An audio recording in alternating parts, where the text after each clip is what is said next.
বিসমিল্লাহির রহমানির রহিম। আলহামদুলিল্লাহি রাব্বিল আলামিন। বিষয় হচ্ছে যে আজকে জেনারেল ম্যাথের ত্রিকোণমিতি অধ্যায় নিয়ে আলোচনা করবো। সেই ত্রিকোণমিতি অধ্যায়ের সবচেয়ে বেশি ইম্পর্টেন্ট যে অংশটা সেটা হলো সূত্র ধারণা। যদি তুমি সূত্র ধারণাটা ভালো না থাকে তোমার, তাহলে নিশ্চিতভাবে জেনে রাখো যে এই ত্রিকোণমিতি তোমার জন্য নয়। বুঝা পেলে? তো ত্রিকোণমিতির সর্বপ্রথমে আমাদের একদম বেসিক লেভেল থেকে আমরা আলোচনা করবো, যেহেতু 9-এর বিষয়গুলো আলোচনা করতে হবে, আর এটা তোমাদের জন্য একদম প্রথম। এই ত্রি শব্দের অর্থ হলো তিন, বুঝছো? ত্রি হলো তিন, কোণটা হলো কোণ, কোণ হলো কোণ, আর মিতি যে আছে এই মিতি হলো পরিমাপ। মিতি হচ্ছে পরিমাপ। তাহলে তিন কোণের পরিমাপ। আমরা ত্রিকোণমিতিটা পুরো চ্যাপ্টারটাই আলোচনা হবে তিন কোণের পরিমাপ নিয়ে। আরেকটা কথা বলে, কারো কারো প্রশ্ন হতে পারে, স্যার তিন কোণের পরিমাপ বুঝলাম, তাহলে sir sine cos, tan cot, cos sec, cosec, এই যে ছয়টা, এই ছয়টা কি জিনিস আসলে? এই ছয়টা হলো ত্রিকোণমিতিক অনুপাত। এই ছয়টাকে কি বলে? ত্রিকোণমিতিক অনুপাত। এই তো এই ছয়টা, এই ছয়টাকে বলা হলো ত্রিকোণমিতিক অনুপাত। তো ত্রিকোণমিতিক অনুপাত আমরা এই ত্রিকোণমিতির চ্যাপ্টারে আমরা যে বিষয়গুলো সূত্র সম্পর্কে জানতে হবে সেটা হলো গুণোত্তর বিপরীত সূত্র, অভেদের সূত্র, আর হলো ত্রিভুজ সম্পর্কিত সূত্র। তা আমাদের কাছে ত্রিভুজ সম্পর্কিত সূত্রগুলো একদমই পানি পাল্টা। কিরকম করে স্যার? কারণ আমরা জানি ত্রিকোণমিতিক সূত্রগুলো, ত্রিভুজের যে সূত্রগুলো সেগুলো তো আমরা ছন্দ দিয়ে পড়ি, তাই না? সাইনেরটা যদি পড়ি তাহলে কি? সাগরে লবণতি। আমরা যদি কসেরটা পড়ি তাহলে কবরে কি? ভূততি। আমরা যদি ট্যানেরটা পড়ি তাহলে কি হবে? টুকটুকি লম্ব ভ্রু। আমরা সর্বপ্রথম যেটা শিখবো সেটা হচ্ছে যে ত্রিকোণমিতি গুণোত্তর বিপরীতগুলো আমাদের জানতে হবে। ত্রিকোণমিতির গুণোত্তর বিপরীতগুলো আমাদের জানতে হবে। তো আমরা সেই প্রথম টপিকটা নিয়ে আলোচনাই করি। তাহলে কি? ত্রিকোণমিতিক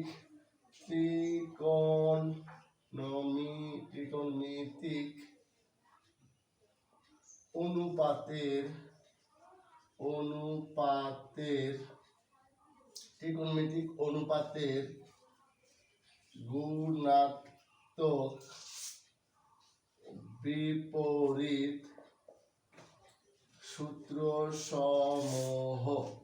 সূত্রসমূহ।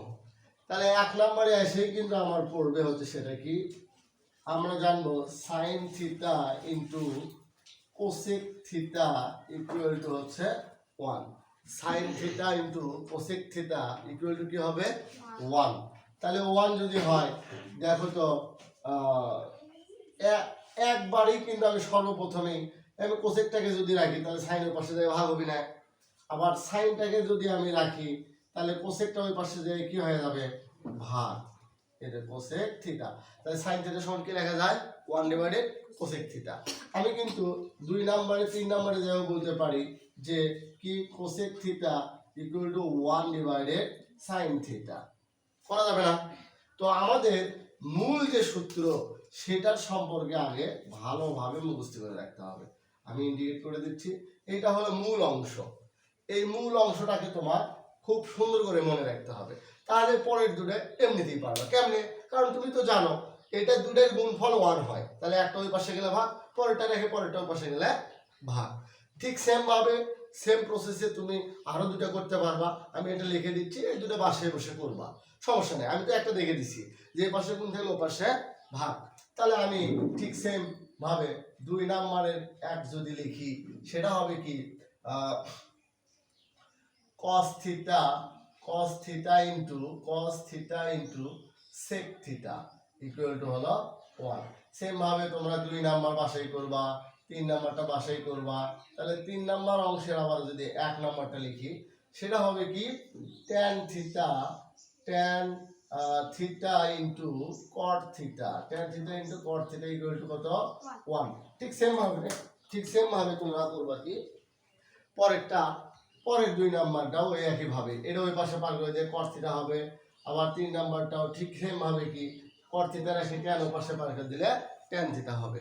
এটা অবশ্যই বাড়িতে প্র্যাকটিস করতে হবে। আর একটা গুরুত্বপূর্ণ তথ্য সেটা হলো যদি আমি সূত্রগুলো ভালোভাবে ধরে রাখতে চাই তাহলে আমাকে অধিকতর থেকে অধিকতর পর্যন্ত লিখতে হবে। তুমি যদি বাড়িতে বেশি বেশি লেখো নিশ্চিত থাকো তোমার এই জিনিসটা আয়ত্তে চলে আসবে। তুমি বাড়িতে লিখবা না, তোমার আয়ত্তে আসবে না। সুতরাং সূত্র সম্পর্কে ভালো ধারণা নিতে গেলে তোমাকে বাড়িতে অবশ্যই বেশি বেশি লিখতে হবে, বিশেষ করে ত্রিকোণমিতি। আমরা যে এতদিন ধরে পড়াচ্ছি এটা কিন্তু চর্চার কারণে আমার মনে আছে। আমি এখনই 6 মাস আর না পড়ে আমার কিন্তু মনে থাকবে না। সুতরাং তোমার খালি পড়ে মুখস্থ করে রাখে তুলে দিলে হবে না, মাঝে মাঝে চর্চাও করা লাগবে। আর কঠিন চ্যাপ্টারগুলো একটু চর্চার মাধ্যমে ধরে রাখতে হয়। তাহলে আমরা এই যে দেখো একটা ভেঙে কিন্তু 3টে হলো, এখানে একটা ভেঙে 3টে হবে, এখানে একটা ভেঙে 3টে হবে, কিন্তু মূলত আমার সূত্র করা 3টে শিখলে আমি কটা সূত্র পাচ্ছি 9টা। 3টে শিখলে কটা পাচ্ছি 9টা। ঠিক সেম প্রসেসে আমরা এবার অভেদগুলো শিখবো। ত্রিকোণমিতিক অভেদ হলো 3টি, ত্রিকোণমিতিক অভেদ 3টি। এটা হলো sin square theta plus cos square theta equal to 1, আর এটা হলো sec square theta minus tan square theta equal to 1, আর এটা হলো cosec square theta minus cot square theta equal to 1। এগুলোর থেকে আমরা বাই করা শিখবো কিভাবে। তাহলে আমরা তো এই জিনিসগুলো দেখলাম, আমরা এই জিনিসটা শুধু মিশে দেবো আর সূত্রগুলো থাকবে, সমস্যা নাই। তো সর্বপ্রথম আগে এখানে আমরা আরেকটা নাম্বার আমরা দিই 4 নম্বরে। 4 নম্বরে আমার নাম্বার না দিলেও হবে, এটা আমরা যেহেতু অভেদ নিয়ে আলোচনা করব। ভয়ভেদ অভেদ সমূহ, অভেদ সমূহ। তাহলে আমার এই অভেদের মধ্যে যদি আমরা 1 নাম্বার দিই, 1-এর 1, এই 1-এর 1টা হবে 1 নাম্বার হলো sin square theta plus cos square theta equal to হলো 1। ঠিক আছে, আমি এখান থেকে 2 নাম্বার 3 নাম্বার কিন্তু নিজেই করতে পারবো। কেমনে স্যার? আমি sin ওকে পাশে রাখলাম, তাহলে cos স্কয়ারের পাশে কি যোগ, ওই পাশে গেলে কি হবে বিয়োগ হবে না। তাহলে ঠিক সেম ভাবে আমি যদি cosটাকে এই পাশে রাখি তাহলে sin এর পাশে যায় কি হবে বিয়োগ। ঠিক আছে না? আমরা কিন্তু এটা অনায়াসেই বুঝলাম। আমরা এবার যেহেতু জায়গার স্বল্পতার কারণে আমরা এগুলো বেশি, এগুলো তেমন কোনো ব্যাপার না। ও এটা রাখতে হবে যে ত্রিকোণমিতিক বিপরীত সূত্র সমূহ, আচ্ছা যাই হোক, এবার অভেদ নিয়ে আমরা এবার 2 নাম্বারটা দেখি একটু। 2 নাম্বারের 1 আমি কিছুক্ষণ আগেই বললাম যে sec square theta minus tan square theta equal to 1। এখানে কিন্তু মাইনাস চলে আসছে, সবগুলো যে প্লাস থাকবে তা কিন্তু না। তাহলে কি sec স্কয়ার থিটা মাইনাস কি tan square theta equal to হলো 1। আমি এটা করে দেখাচ্ছি, এটা নিয়ে অনেকেরই ভুল ধারণা তৈরি হয় যে কেমনে কি করবো স্যার। তাহলে 2 নম্বরে কি করবা, তুমি সেকটাকে রেখে দিলা, এই যে sec square theta equal to 1 plus tan square theta, কি লেখা যায় না? sec স্কয়ার থিটা tan তো এই পাশে মাইনাস, ওই পাশে গেলে কি হবে প্লাস। ঠিক সেম 3 নাম্বারটা যদি আমি করি যে দেখো এই তো sec square theta minus 1 equal to tan square theta, তাহলে এটা কিন্তু আরেকটা সূত্র হয়ে গেল। কেমনে স্যার? tan তো এই পাশে মাইনাস, লো পাশে গেলে কি প্লাস, 1 ওই পাশে কি প্লাস, এই পাশে গেলে কি হবে মাইনাস। তাহলে আমার কিন্তু মূলত এই একটা সূত্রে যদি আগেকার এই গুণোত্তর বিপরীতের মতো করে মনে রাখতে পারি, বাকি দুটো কিন্তু এমনি হবে। ঠিক সেম ভাবে এখানেও কিন্তু তাই, আমি যদি এই একটা মনে রাখতে পারি তাহলে বাকি দুটো কিন্তু এখানে এমনি হবে। অনুরূপ ভাবে আমি যদি 3 নাম্বারটা লিখি, 3-এর 1 নাম্বারটা কি হবে তাহলে কি cosec square theta minus cot square theta equal to হচ্ছে 1। ঠিক সেম ভাবে এখান থেকে 2 নাম্বারটা করবা, এখান থেকে 3 নাম্বারটা এটার মতো করে পার করে দিয়ে বাইগুলো করে নিবা। যদি বাইগুলো করে নিতে পারো তাহলে তোমার জন্য আমার মনে হয় কোনো অসুবিধা হবে না। তবে আর একটা কথা না বললেই নয়, এই ত্রিকোণমিতিতে একটা বিশেষ সূত্র ব্যবহার হয়। আমি আসলে ওইটার নাম দিয়েছি বিশেষ সূত্র, আসলে এক একজন এক এক ভাবে বলে। বিশেষ সূত্রটা কি? আমি যদি মনে করি যে স্যার এরকম করে এই যে tan theta equal to sin theta ভাগ হলো cos থিটা, এটা হলো একটা বিশেষ সূত্র। কি সূত্র? বিশেষ। আমি এটাকে উল্টেও দিতে পারবো। কখন? এটা আমি যদি কট লিখি যে স্যার তাহলে কট থিটা সমান কি এরকম হবে? কস থিটা ডিভাইডেড কি সাইন থিটা। হ্যাঁ তাই হবে। কেন? কারণ আমি জানি কি ট্যান কটের গুণাত্মক বিপরীত। ট্যান হলো কটের গুণাত্মক বিপরীত। আমার মনোযোগ দিয়ে শোনো, ট্যান হলো কটের গুণাত্মক বিপরীত। তো তোমরা এই সূত্রটুকু খুব ভালো করে পড়তে হবে। আরো সূত্র আছে। আরো সূত্র কি বললাম? ওই যে ত্রিভুজের যে সূত্রটা, ত্রিভুজের সূত্রগুলো তোমাকে কি করতে হবে? ভালো করে তুলে নিতে হবে। আচ্ছা তোমরা এই অংশ সম্পর্কে একটু ভালো করে একটু তুলে দেওয়ার চেষ্টা করো। আমরা পরের অংশে যে ত্রিভুজের যে সূত্র, আমরা সেই ত্রিভুজের সূত্র পরে আবার দেখে দিচ্ছি। আটকাল নাই। তাহলে আমরা এইটুকু আশা করি আয়ত্ত নিয়ে নিছি। আমরা পরে ত্রিভুজের সূত্রে যাব। ত্রিভুজ সূত্রে কি বিষয়টা ছিল ত্রিভুজ সূত্রে আমরা এই সম্বন্ধে একটু জানি। ত্রিভুজ সূত্র আমরা অতি সহজে একটু মনে রাখার চেষ্টা করব। ত্রিভুজ সূত্রটা একটু অতি সহজে মনে রাখার চেষ্টা করব। সেটা হচ্ছে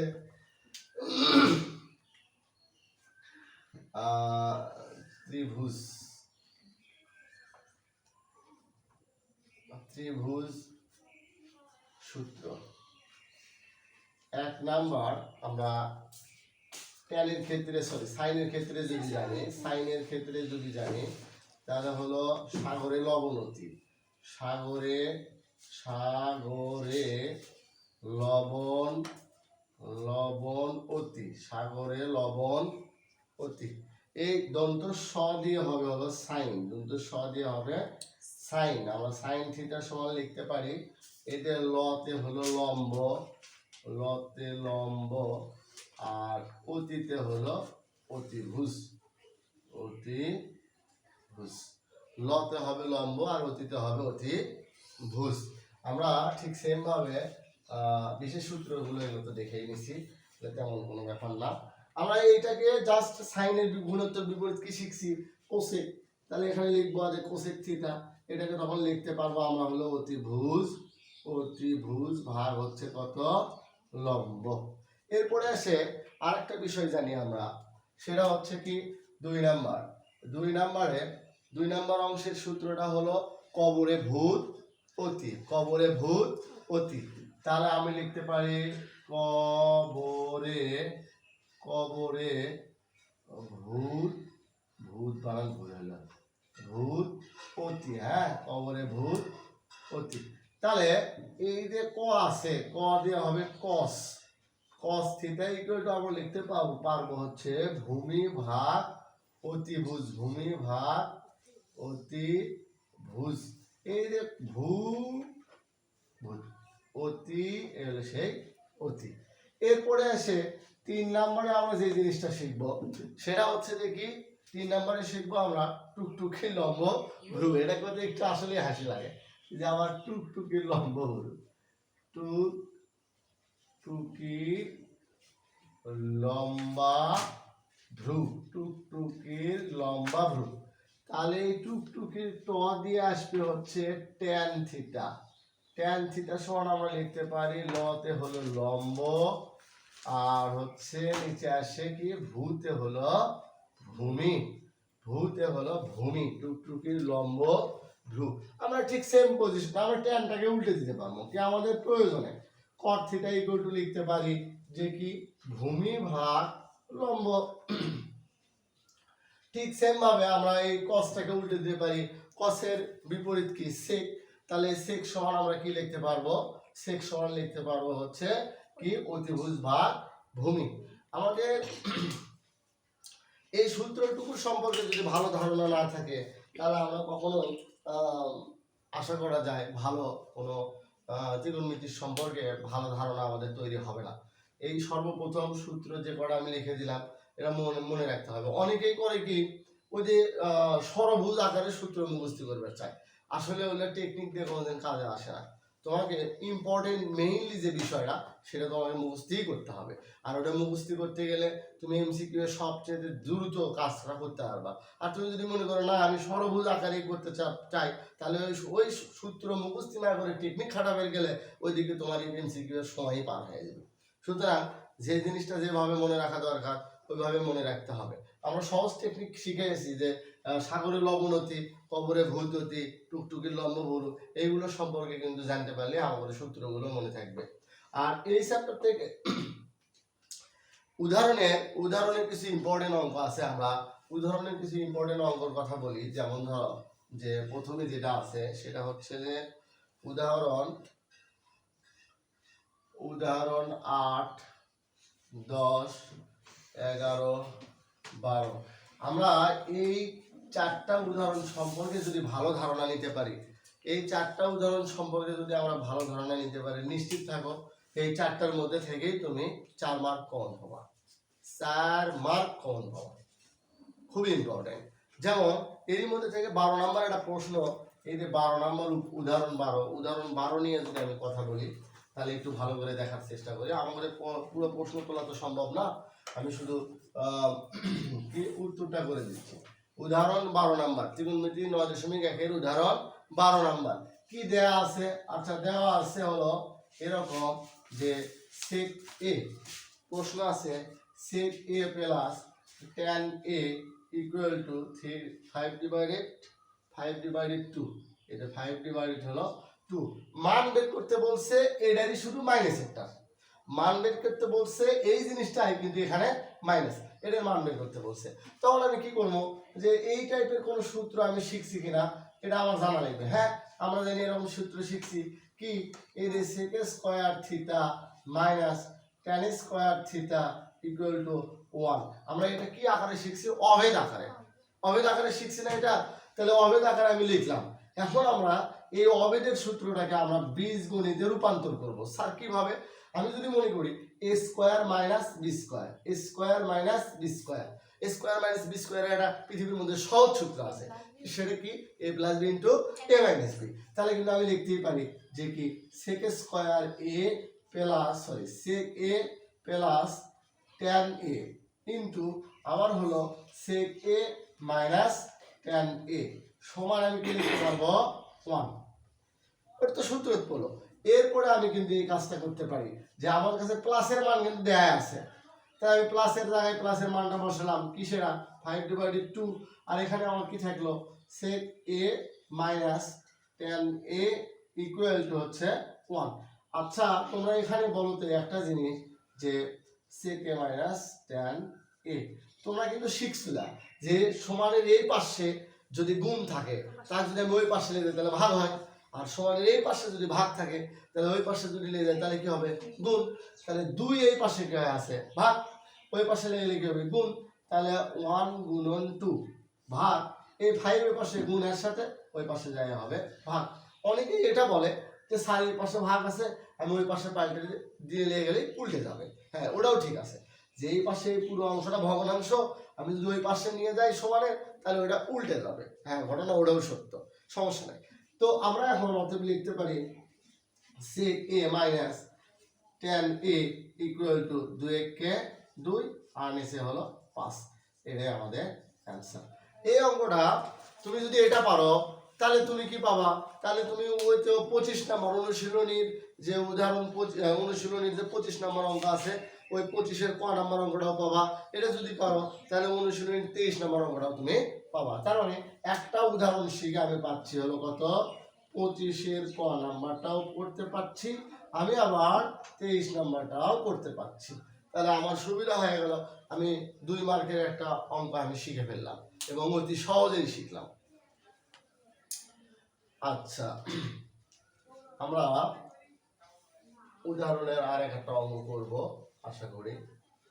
যেহেতু আজকে খুব বেশি অঙ্ক করানো সম্ভব হবে না, আমরা উদাহরণের আরেকটা অঙ্ক শিখবো। সেটা হচ্ছে যে 10 নাম্বার বা 11 নাম্বার যে কোনো একটা, 10 অথবা 11 যে কোনো একটা শিখবো আমরা। 8 নাম্বারটাও শিখাবো, কিন্তু 8 নাম্বারে একটু সূত্র বেশি প্রয়োগ হবে, যে কারণে 8 নাম্বার আর হলো 11 নাম্বার অঙ্কটা আমরা সামনের দিন শিখবো। 8 নম্বর আর 11 নম্বর অঙ্কে একটু বেশি সূত্র প্রয়োজন, তোমরা সেই সূত্রগুলো সুন্দর করে মুখস্থ করে আসবা। আর মুখস্থের জন্যই আমি এই কথাগুলো বলে দিছিলাম। তাহলে আমরা 10 নম্বর অঙ্কে যদি শিখতে চাই, 10 নম্বর অঙ্কে প্রথমে প্রমাণ করতে বলছে, আমরা উদাহরণ লিখে নিব। উদাহরণ হলো 10।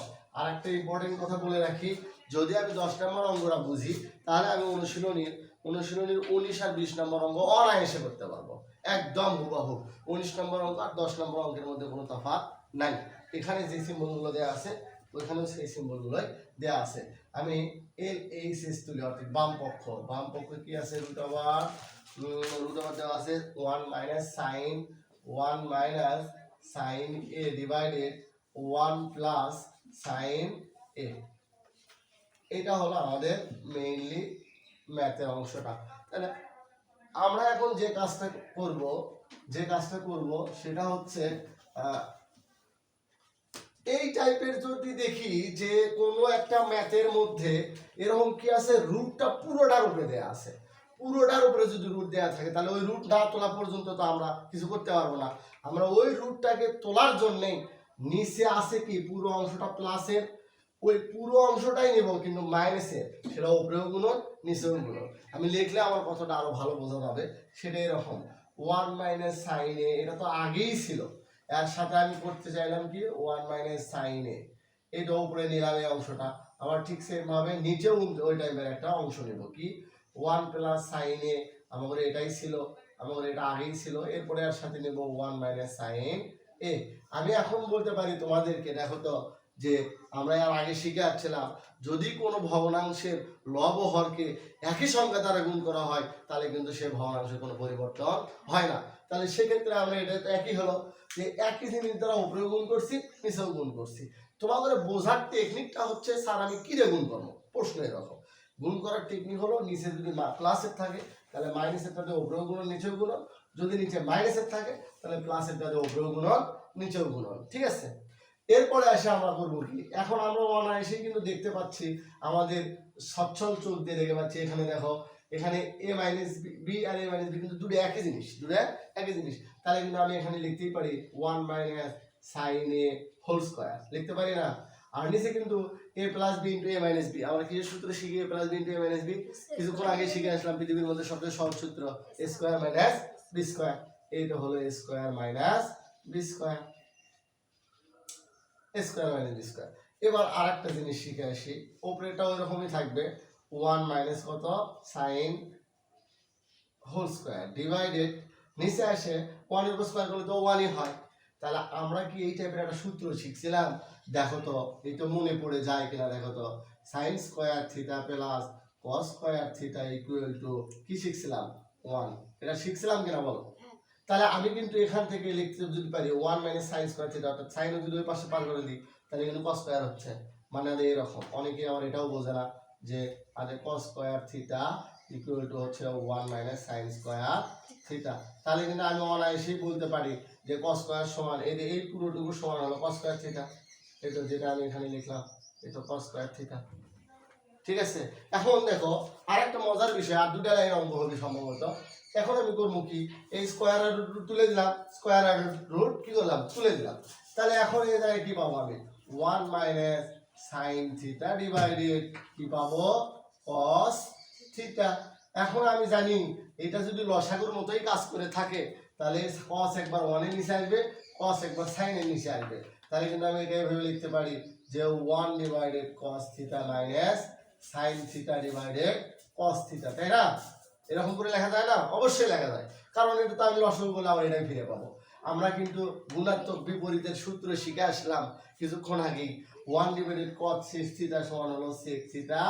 আর একটা বিশেষ সূত্র শিখেছি আমি, এই কালিতে লাল কালিতে লিখে দিছিলাম, sin থিটা ভাগ cos থিটা সমান হলো cot থিটা, cot থিটা। অনেকেই sin থিটা আমার না পেঁয়াজ পোস আছে লেখার মধ্যে, আপনারা 2-4 দিন দেখলেই পেঁয়াজগুলো ধরে ফেলে দেবেন, কোনো সমস্যা নাই। যাই হোক, এটাই হলো আর এইচ এস, এখানে প্রমাণিত, কিংবা যাই গ্রুপ লেখে তাই প্রমাণিত, অথবা পিআরও ভিডি প্রুফ, যাই যেটা লেখে তার সেটা। ইনশাল্লাহ আজকে পর্যন্তই। আবার অবশ্যই আমরা অধ্যায়ের ইম্পর্টেন্ট যে অঙ্কগুলো আছে আমরা পরবর্তী ভিডিও শুধু ওই ইম্পর্টেন্ট অঙ্কগুলোর ভিডিও দিব। আসলে ধারাবাহিকভাবে সব অঙ্কগুলো করার দরকার আমার কাছে মনে হয় না আছে। এর কারণ হচ্ছে যে ইম্পর্টেন্ট বিষয়গুলো ওগুলো যদি ভালোভাবে জানতে পারি তাহলে বাকিগুলো আমরা এমনি জানিয়ে পাবো। আজকে এ পর্যন্তই। ভালো থাকবেন, সুস্থ থাকবেন। আসসালামু আলাইকুম। যাই হোক, আমাদের অল্প একটু মনে হয় ভুল হয়ে গেছে, যেহেতু সূত্র আমরা থিতা দিয়ে শিখছিলাম, আমরা আবেগের বশে আবেগে অভিভূত হয়ে আমি এর কাছে থিতা লেগে গেছি। আসলে এখানে যেটা থাকবে প্রশ্নে যে জিনিসটা দেওয়া থাকবে আমাদের এই সাইন বা কসের শেষে সেই জিনিসগুলোই লিখতে হবে। ওটা আসলে কোণ, এগুলো আসলে হলো এক একটা কোণ, এগুলো হলো কোণ। আমরা এখানে প্রশ্নে যেটা দেওয়া থাকবে, এ দেওয়া থাকলে এ লিখবেন, বি দেওয়া থাকলে বি লিখবেন, থিতা দেওয়া থাকলে থিতা লিখবেন, আর হাতি যদি থাকে তাহলে অবশ্যই হাতিটাকেও লিখতে হবে। যাই হোক, আমার এই ভুলটাকে ক্ষমাসুন্দর দৃষ্টিতে দেখবেন ইনশাআল্লাহ।